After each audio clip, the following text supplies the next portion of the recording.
Are you familiar with an Israeli study that had 2.5 million patients and found that the vaccinated group was actually 7 times more likely to get infected with COVID than the people who had gotten COVID naturally? Senator, I'd have to get back to you on that one. I'm not You're familiar. going to travel the country insulting the millions of Americans, including NBA star Jonathan Isaac, who have had COVID, recovered, look at a study with 2.5 million people and say, well, you know what? It looks like my immunity is as good as a vaccine or not. And in a free country, maybe I ought to be able to make that decision. Instead, you've chosen to travel the country calling people like Jonathan Isaac and others, myself included, flat earthers. We find that very insulting, goes against the science. Are you a doctor or a medical doctor?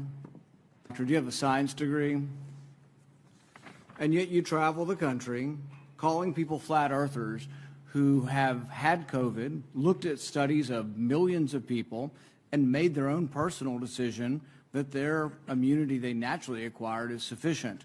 But you presume somehow to tell over 100 million Americans who have survived COVID that we have no right to determine our own medical care. You alone are on high, and you've made these decisions, a lawyer with no scientific background, no medical degree. This is an arrogance coupled with an authoritarianism that is unseemly and un-American. You, sir, are the one ignoring the science. The vast preponderance of scientific studies, dozens and dozens, show robust, long-lasting immunity after COVID infection. Even the CDC does not recommend measles vaccine if you have measles immunity. The same was true for smallpox. But you ignore history and science to shame the flat earthers, as you call them. You should be ashamed of yourself and apologize to the American people for being dishonest about naturally acquired immunity. You want more people to choose vaccination? So do I. You want to lessen vaccine hesitancy? So do I. You want to have that happen? Quit lying to people about naturally acquired immunity. Quit lording it over people, acting as if these people are deplorable and unwashed. Try persuasion instead of government cudgels. Try humility instead of arrogance. Try freedom instead of coercion. But most of all, try understanding that there's no more basic medical right than deciding what we inject into our bodies. Today, after hearing that millions of people in a study show without a doubt that there's a great deal of immunity from getting it naturally, do you want to apologize to the 100 million Americans who suffered through COVID, survived, have immunity, and yet you want to hold them down and vaccinate them? Do you want to apologize for calling those people flat earthers? Of studies, in fact, most, if not all of the studies show robust immunity from getting the disease naturally. The CDC says if you've had measles and have immunity, you don't have to be vaccinated. The same was true of smallpox. You're selectively doing this because you want us to submit to your will.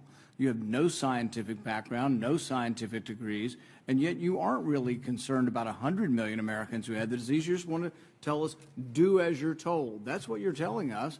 You want to mandate this on all of us. You're going to tell us if I have 100 employees, you're going to put me out of business with a $700,000 fine if I don't obey what you think is the science. Don't you understand that it's presumptuous for you to be in charge of all the science? Have you ever heard of a second opinion? I can't go to my doctor and ask my doctor's opinion.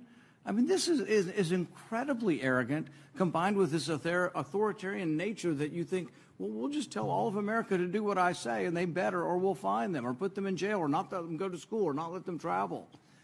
The science is against you on this. The science is clear. Naturally acquired immunity is as good as a vaccine. The Israel study actually showing it better. This isn't an argument against the vaccine, but it's an argument for letting people make a decision who already have immunity. You're not willing to consider natural immunity? Nobody's arguing the severity of this, but you are completely ignoring the science on natural immunity. So's Fauci, so's the whole group. You're just ignoring it because you want submission. You want everybody just to submit to your will, do as you're told, despite the evidence, the large body of scientific evidence that says naturally acquired immunity does work, is an important part of how we're all going to recover from this. So's the vaccine. But when you add them together, we're at a much different place than if you ignore them. 100 million Americans, by conservative CDC estimates, have had the disease. 200 million or more now have been vaccinated. It's a good thing. combined together, it's how the disease is. Nobody wants to get the disease. We're not advising anybody to get the disease. But if you were unlucky enough to get it, think of the nurses and doctors and orderlies who all bravely took care of COVID patients. There was no vaccine for a year and a half. They took care of people, risked their lives. They got it, survived, and now people like you are arrogant enough to say, you can no longer work in the hospital because you've already had the disease. We're going to force you to take a vaccine that the science does not prove is better than naturally acquired. That's an arrogance that should be chastened.